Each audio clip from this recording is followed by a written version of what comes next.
Three, two, one. Florida State survives on an ugly, ugly, ugly road game in Boston College. Florida State beats the Eagles 31-29. One of the most weird and bizarre games, Austin, you and I have watched in a very long time, definitely since covering the Florida State Seminoles. But the Seminoles are able to hold on outside of a crazy amount of penalties from the Eagles that put themselves and kept digging themselves deeper and deeper. Third and longs. It feels like it's back to third and Kelly and maybe back to Fuller and third and Fuller at this point.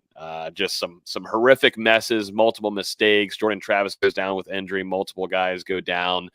Just catastrophic kind of Saturday, but with a catastrophic game ended up being a win for Florida State, and they are going to start the season 3-0 before going to Clemson next weekend. With me is Austin Veazey, our lead basketball writer, and also our game preview man for the year. Wow. What did we just witness? What did we just watch? Noon games suck. There's a reason I hate noon games. There's a reason I was so adamant on it on Wednesday night. That was a wild, crazy, ugly, sloppy game that there's a lot of things that went wrong. I said at one point Florida State's played maybe a C game. I don't even think they played a C game. They played like a D+ game and got out of there with a win. It's just a weird game. A lot of penalties on Boston College, 18, which I think is a school record for them. But they also converted four third downs of 10 yards or more. It was just a weird game. Totally off. I just felt like this team from Florida State side, something that we haven't seen in a while. They kind of lost focus in a lot of ways. And, we saw the response from Johnny Wilson early on, but then you saw some miscommunication there on a route that was not ran probably correctly. And then, you jump over defensively and you cannot stop Castellanos from getting a first down on 3rd and 17, 3rd and 20. He's able to make these throws deep. Felt like, too, the secondary had their worst game of the season. Yes, there were some nice PBUs in there, but blown open coverage all throughout that game from Fuller's defense. It was really, really concerning to watch. This didn't look like a number 3 team, number 3 football team in the country with the way that they came and showed up and played. They had a strong second and third quarter there, but in the fourth quarter they put up zero points there, and that just cannot happen like that. It was 31-10. Everyone's feeling like, oh, this game's about to run away.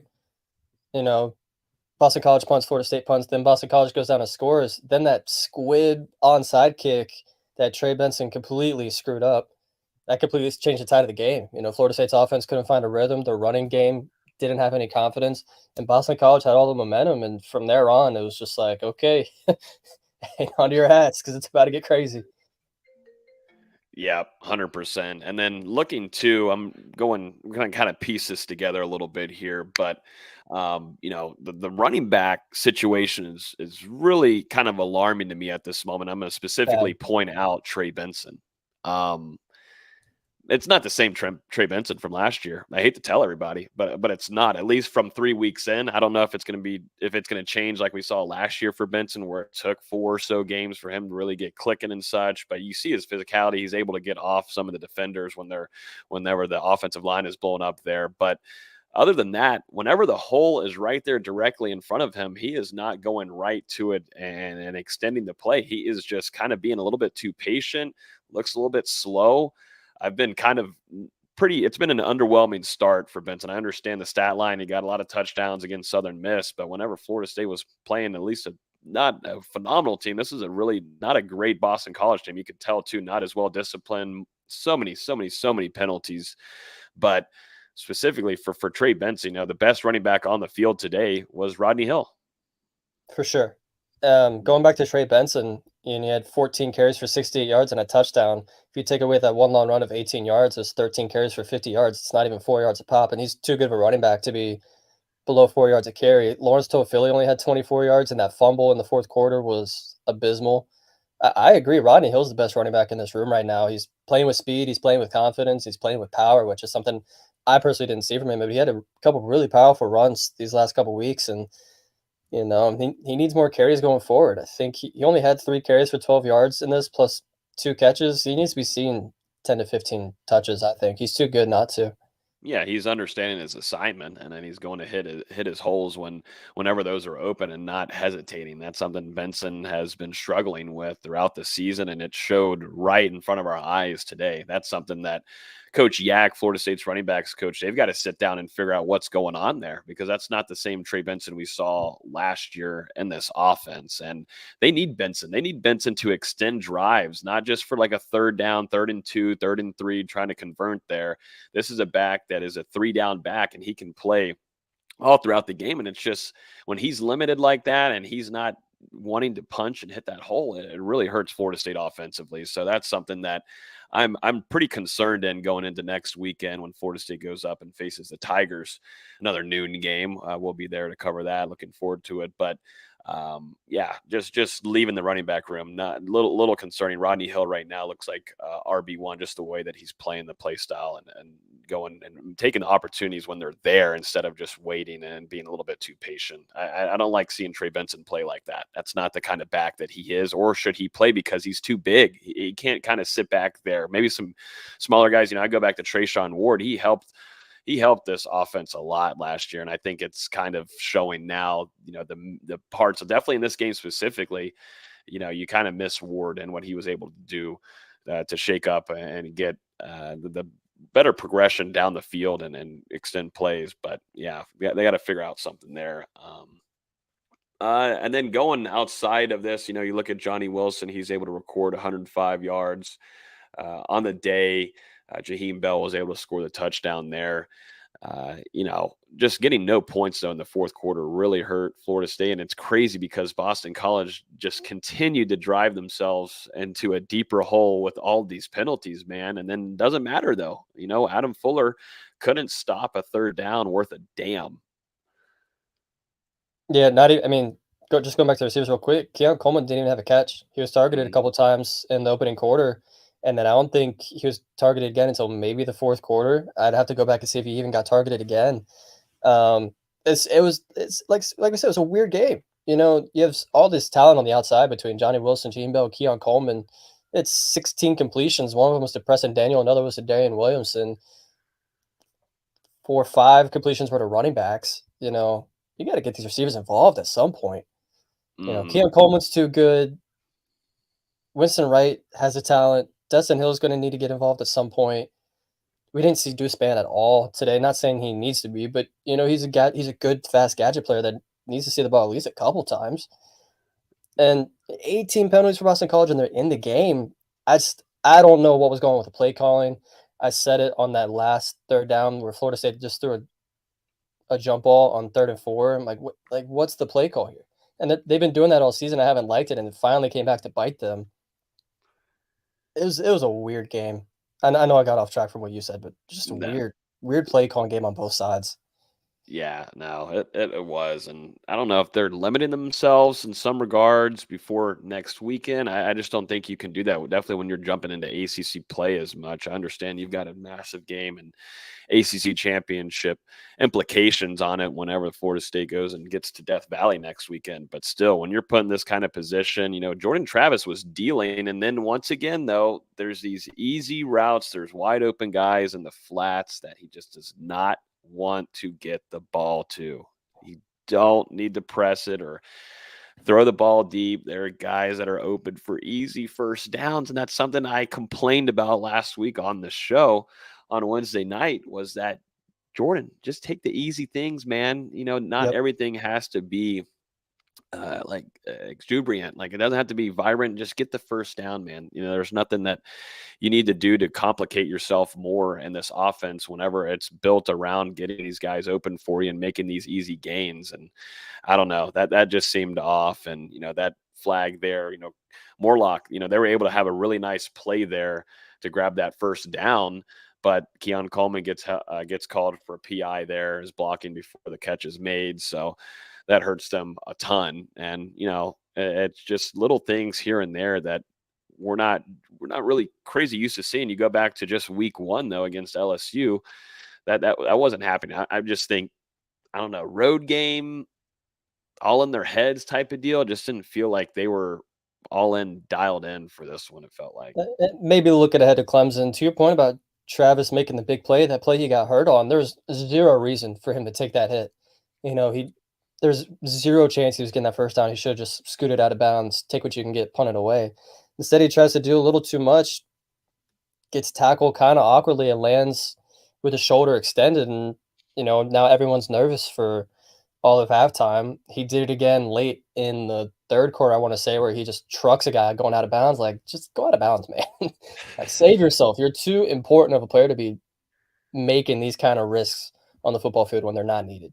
Um, Yeah, no, part of it is, that's why we love him. But at the other hand, we need you, Jordan Travis, and you need to take what's there and not try and force it too much. And he's been doing that this first quarter of the season.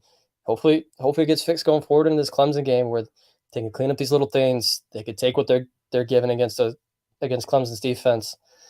I'm sure we're all a little more anxious going into next weekend than we were.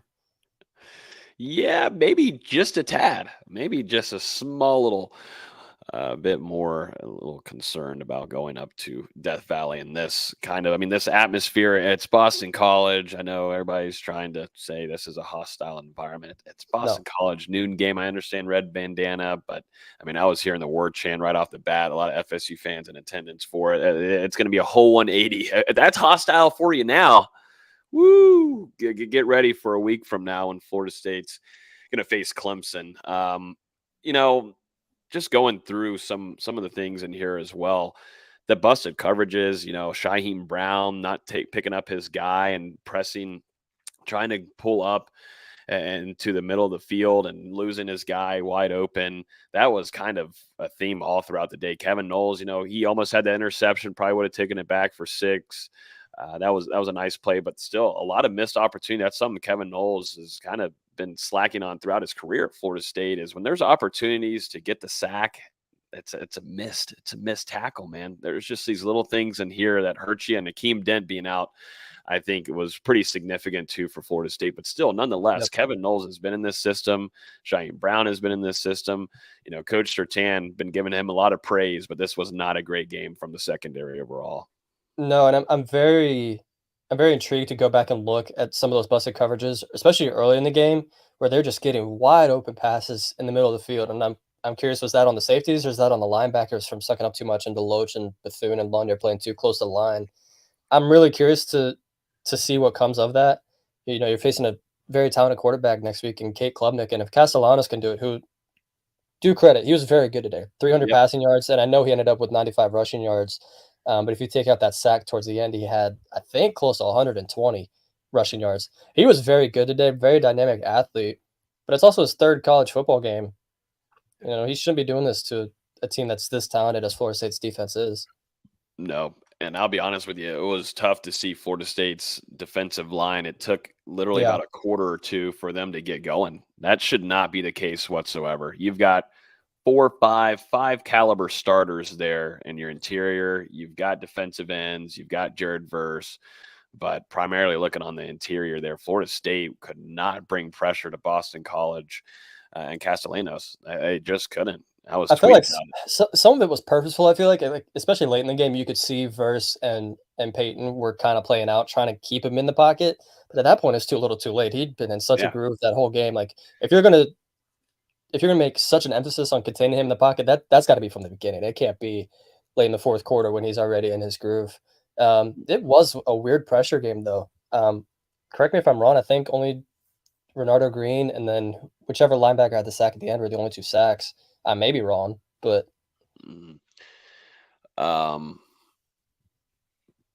yeah, Azare Thomas got back there. Jared Verse started to click there in the game, but you still look at just the way the pressure was from the inside, and red zone defense was no buenos. No buenos, amigo. I mean, Boston College was able to really get on the inside early, have these runs up the middle. That's something we didn't see too much of whenever Florida State was facing LSU. They're able to make these stops, but you tweeted about it, and we did on our account. 3 of 3 on 4th down. They were able to make a stop on the 4th one on their 4th down, but still allowing that to happen against Boston College is something that shouldn't happen. Shouldn't be available for that to be a thing for the Eagles, man. On a regular basis, they're just finding consistency, and credit to their head coach. He was like, we're trying to win this game, and he was risking it for a lot of things, and he was able to convert on a lot of them. He was relying on his playmakers to get down the field, and they were. These guys would be wide open and then just continued to hurt Florida State. And two, if we go back to the first half, Boston College really taking a possession of that game early, not allowing Florida State to put a lot of points up on the board. Yeah, for sure. It really felt like Robichaud had more than 3 yards per carry and 64 yards for Boston College. It felt like he was just getting some big gashes for consistent 6-7 yard gains, but I guess not. Look at the final stat sheet. But Boston College, like you said, they were doing a great job of just keeping the ball out of Florida State's hands in that first half. The first quarter, they had the ball for 10 minutes to Florida State's 5. I think at halftime, it was 18-11. I think that's going to be a game plan for a lot of teams going forward, especially that have a good running attack, aka Clemson with Will Shipley. They're just going to keep the ball on the ground as much as possible. Even if you're only getting 4.5, 5 yards per play, you're keeping Florida State's offense off the field, keeping them out of a rhythm. And, when Florida State's offense woke up there in the second and third quarters, they woke up. But, Boston College was doing what they could. But Boston College honestly should have won the game. There's some baffling coaching decisions, like the decision to go for 2 after the scoop and score. They missed that 2-point conversion, and it's still a 2-point game. Just a weird game. We can't say it enough. It's a weird game. Very odd. Florida State total yards on the day 340. Boston College 457. Too many. That's where you earn your D- for Adam Fuller's defense for the day. I think it was 6.1 yards per play to Boston College for a team that almost lost a Holy Cross last week is not it. Mm-hmm. Yeah, I mean, we're stressing it. I thought I was on this show last week. This is not a good Boston College team, and to go to the penalties too. They practically matched what their total was from the first 2 games, which was horrific. 20 penalties, and now almost racked up another 20 in this game alone, and was basically giving Florida State a chance to hang around throughout it all. But, I'm really concerned about the fourth quarter, not able to put up any points there. That's something with the amount of playmakers that you have on offense, and things aren't clicking there. Mistakes, Lawrence Toafili's fumble, just continuously trying to put themselves in a bad spot. It's just like this team wanted to lose this game mentally and were able to survive up there in Boston. That's what, you just hope you can't have that overall, you can't have a game like you have to wipe that off, and you got to go into a clean slate going into Clemson, because if there's any kind of reminders of that in the back of your head of how you played as a team overall, you're just not going to make it through 4 quarters up there in Death Valley. No matter where Clemson's at as a team, Dabo Swinney knows how to call games against Adam Fuller, and they also know how to run their damn running back, Will Shipley, which is going to always be the key part of how we preview these games. Will Shipley knows how to dice through Florida State's defense. I don't give a damn how experienced Florida State's linebacker room is, defensive line, front 7. I don't give a damn. Will Shipley will run through Florida State's defense no matter what, and we'll see if they can change it on their 3rd try here of this year. To be fair, he knows how to run through any defense. He's arguably the best running back in college football. But yeah, the fourth quarter, both teams ran 19 plays. Florida State 39 total yards. Jordan Travis was just 4 of 7. And they averaged just 2 yards per play, whereas Boston College 107 total yards, averaging 5.5 yards per play. That's unacceptable. There's no reason they need to be getting just 2 yards per play against Boston College. No. At any point in the game. Not even on a set of 3 plays, but much less an entire quarter. That's embarrassing. No. Not whatsoever. It seemed like Jay Trav and Johnny Wilson were the only ones that really clicked there throughout the game. Keon Coleman was practically invisible. Didn't see much from him throughout this game. We saw some Jaheim Bell. I saw a comment in here about him earlier. He went down, but he was able to come back in, which is a great sign for FSU. That's massive, because you're going to need him a lot for this upcoming game. But, just seemed to be like Jay Trav to Johnny Wilson, and then the run game was just non-existent for the most part. It was horrific. It was horrific. And I want to go back and watch some of the film, but still, I mean, just watching it live, though, you're just kind of scratching your head of, Benson, there's a hole there, my man. There's no reason to wait. And did he lose his burst or something? Did the 10 pounds hurt him here? I don't understand where he just does not want to take those opportunities when they're there in front of him. Rodney Hill, I have a little bit more of confidence that he's going to take those opportunities. It's just I don't know what's going on there with Benson and the run game. And I think we've kind of finally hit our limit there in what we know Lawrence Toafili is going to bring to the backfield just as a run game. I think definitely better as a pass catcher and his abilities there. But Florida State's running back room, I think misses a good bit of Ward just because he would punch in and grab those holes. But they've got to fix something there in the backfield for Florida State to stay stable, because if Jordan Travis isn't able to click on the air as much, then they're gonna have to rely on that run game. And the big thing about run game, they can really chew up some clock too and take a possession of games moving forward. So that's Part of it, I feel like it's the blocking up front. Like I feel like the holes we saw last year with the counter game just haven't been there so far this year. And part of that's having a new right tackle in Jeremiah Byers. Obviously, you're down two starters today with Mo Smith and Rob Scott not playing. You have new tight ends who are still learning with their pulls, but it's too talented of a backfield. Trey Benson's too talented. Toafili's too talented. Even if Toafili is more of a third down back catching stuff out of the backfield, but it's too talented. They're making too many mistakes, and maybe some of it's they're trying to save their play calling for these bigger games against Clemson, Miami. But at the same time, you got to win the games that are in front of you. There's no reason Boston College needs to gain 120 yards more than you. And I hope this is a wake up call, like for FSU fans here. They're hoping the same thing. Is this a wake up call? Florida State being a number 3 ranked team in the country, they've got to go back. That none of these players have had this kind of situation where every game is a Super Bowl for these Yep. guys. And definitely for these ACC games, when you're on the road like that, you're going to have the help of the crowd there. You're going to try to put you in a hostile environment. This is their Super Bowl, and they're trying to come in and make an upset and be on national television and huge for head coaches to do that.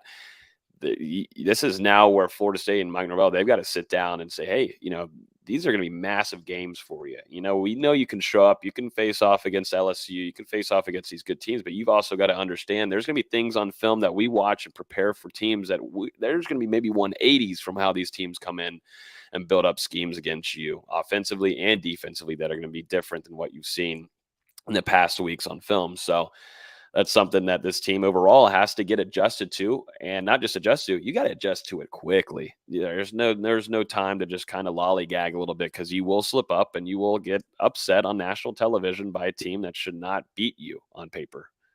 No, I'm almost kind of worried that they let the noise from the LSU game get to their heads just a little bit. Mm-hmm. And seeing the number 3 next to their name, they're like, oh yeah, Florida State's back. We can do it. We can just out athlete all these teams. It's not gonna be the case. You gotta play football. It's ACC's not horrible competition like it used to be. There's some good teams, and even Boston College is not a good team. I'm not saying it should have been close, but these guys have to come to play, and they're gonna really have to come to play next week, because now Clemson's gonna be thinking, oh, we're not playing our best football, but neither are they. Yeah, they're a little bit more they're actually a little bit more vulnerable than we might imagined. And, Yeah. still, it's still Clemson, it's Dabo. He's going to have his team ready to play. That crowd will be electric, expecting so, unless Florida State. And one thing, too, I want to mention before we hop off here, too, slow starts for Florida State again. Yeah. Yeah, I was gonna bring it up. Yeah, defensively, that's been a streak now for Florida State these last 3 weeks. They've got to get 3 and outs to get off the field, man. That's something that they've got to work on defensively, and then offensively, and they get down the field and score. That's something Florida State was able to do really successfully last year, and felt it gave you a little bit more comfort in that first quarter. But starting off slow was not great, and Florida State only putting up 3 points on the board too has been rough. And shout out to Ryan Fitzgerald here. That field goal ended up being massive for the Seminoles coming away and getting a win here on the road. Got to start giving a lot of credit to him on what he's been able to do for the first 3 weeks, but still got to start off these games hot, Austin. Got to see better execution. And, I want to see these drives from Mike Norvell. I do think, I see a lot of comments too on the stream talking about the play calling. And yeah, I'll agree with you. There's a lot of things I just quite didn't understand. I do also think, though, some of the players missing some assignments here, watching Lawrence Toafili run out of bounds there with 2 minutes and 2 seconds Yeah, that left. was Silly bonehead They mistakes, got man. gifted. They got gifted with that face mask at the end. Extremely gifted. Extremely. But And yeah, got to start off games better. a play that's going to get lost is because of what happened on the other side was the pass interference in the end zone where the DB just completely wiped out Lawrence Toafili, did the incomplete thing, and they called the pass interference. Why are we throwing a slot fade to Lawrence Toafili on third down in the red zone? We have Johnny Wilson, Keon Coleman, Darion Williamson.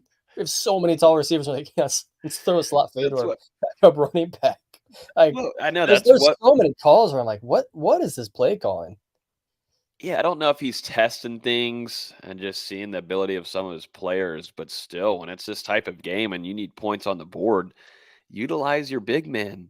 You've got tons of them. We previewed it all throughout the Yeah. offseason, VZ. We were like salivating thinking about what this red zone offense can be. Why just have a solo little slot fade to your running back when you've got these And guys with not even just your NFL running back. caliber hands? Not even Like, just I your mean, running back, outside, your backup running back. Your like yeah. I don't get it. That was one of the calls I really did not get. And there's a few of them in this game where I'm like, I don't know what that play call was. Even the first, I think it was fourth down, they completed a deep ball to Johnny Wilson. I'm like, why are we throwing a deep ball on 4th and 3? Mhm. Which they've gotten lucky these first 3 games because it's not the first time I've called this out. They almost didn't get lucky because they turn it over late and Mhm. things happen. Yeah, they do. They do. Florida State survives, though. Barely. 31-29. Extremely stressful. I need a drink after that. I plan on doing so accordingly because that was just a freaky one. I felt security that Florida State was going to come away with the win, and when we started getting to that fourth quarter there, and I haven't had any kind of like crazy nerves. Like I felt pretty confident Florida Yeah. State was going to win that LSU game, and they did what they needed to do. But then this one just kept going and going. I was like, okay, now, do they want to put up any points to help feel a little bit more secured to put this game away? Nope. I really didn't get nervous until the scoop and score. Like, up until then, I'm like, "We're just playing around with our food." Like, I'm not worried about it until Philly the ball just pops out and they return it back. I'm like, "Alright." Like, Hmm.